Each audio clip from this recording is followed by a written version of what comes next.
قبل ما نبدأ، سيب أي قناعة عندك عند باب اللحظة دي، واعتبر الدقايق الجاية مش محاولة للإقناع، لكن دي دعوة إنك تشوف الحياة من زاوية يمكن تكون نسيتها من زمان. وهنا في قعدة الروقان إحنا مش بندور على إجابات جاهزة، لكن إحنا بندور على فهم أعمق.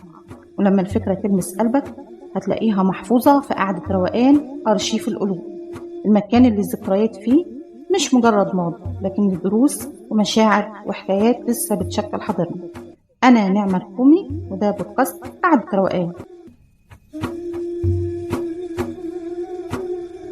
والحلقة دي هنتكلم فيها عن سؤال بيفضل طالع ونازل في حياتنا، يطمنا ساعات ويقلقنا ساعات، ويخلي علاقتنا بالبشر تمشي على أطراف صوابعها. هو فعلا الانطباع الأول بيدوم؟ تعالوا نروق ونعرف.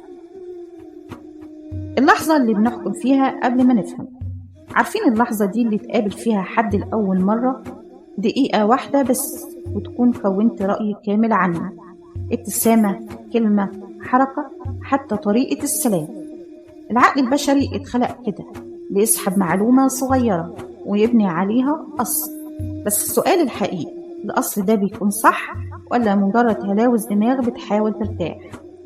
العلم بيقول إن المخ بيميل يعمل حاجة اسمها الاختصار الإدراكي، يعني بدل ما تحلل الشخص تفتحه حتة حتة وتستوعب كل الطباع، لا، المخ بياخد أول إشارة ويقول تمام، فهمت الشخص ده. بس هل فعلا فهمه؟ لا، الانطباع الأول مش دايما بيقول الحقيقة. الانطباع الأول بيقول لحظة من الحقيقة. اللحظة اللي انت شفت فيها الشخص يمكن كان متوتر، ويمكن كان مش نايم، ويمكن خارج من مشكلة، ويمكن مضطر يبان أقوى أو أهدى أو أطيب أو أبرد. يعني انت ما تعرفتش على الشخص، انت تعرفت على ظروفه. والغريبة اننا ساعات بنفضل متمسكين بالصورة دي لسنين، حتى بعد ما الشخص نفسه يتغير أو يظهر بشكل مختلف. ليه الانطباع بيتثبت؟ لأن دماغك أول ما تحكم بتحب تحافظ على حكمها، بتبقى عايزة تحس إنها كانت صح، فتبتدي تلاحظ كل تصرف يأكد الانطباع، وتتجاهل كل تصرف يكون عكسه. يعني لو شفت حد أول مرة شكله مغرور مثلا، هتفضل تدور على أي فعل يثبت إنه مغرور. ولو طلع لطيف هتقول بيفبرك، ولو ساعدك هتقول صدفة، ولو اعتذر بتقول شكلها تمثيلية. العقل بيكره يعترف إنه اتسرع، وبيكره يعترف إنه اتخدع، وبيكره يرجع في كلامه. عشان كده بنقول دايما الانطباع الأول بيدوم، بس مش لأنه حقيقي، لكن لأنه مريح. طيب هو مهم؟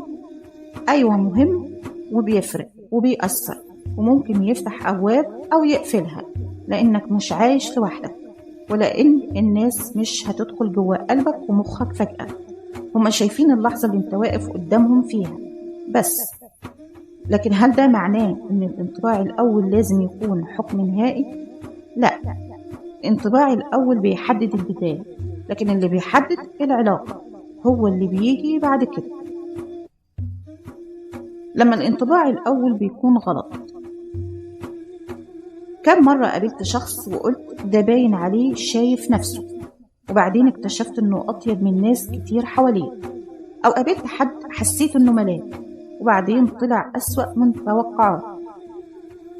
الانطباع الأول ساعات بيكون مجرد هوا مضغوط داخل عيوننا، بنصدق اللي عايزين نصدقه أو اللي مخنا مستعد يشوفه.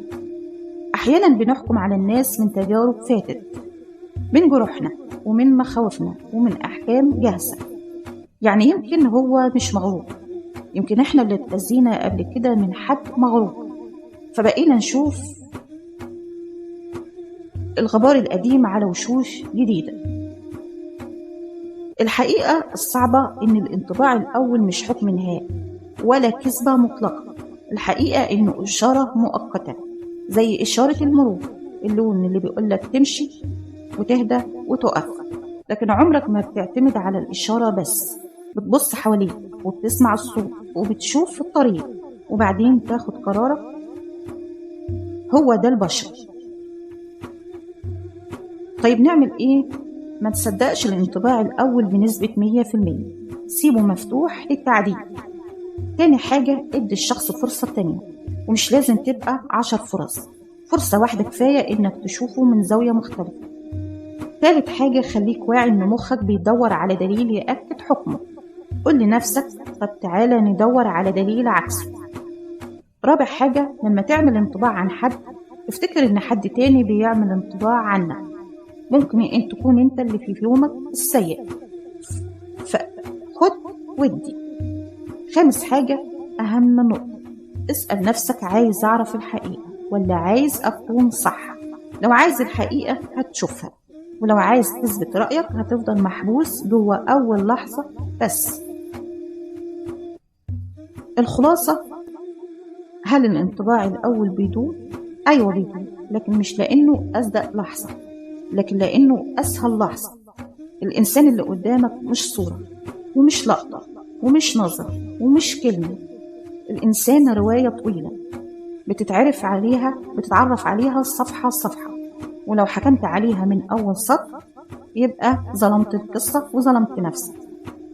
في النهاية، خلي مساحة للناس تتكشف على طبيعتها، وخلي مساحة لعقلك يعيد حساباته، وخلي مساحة للقلب إنه يشوف اللي العين ساعات بتتسرح فيه.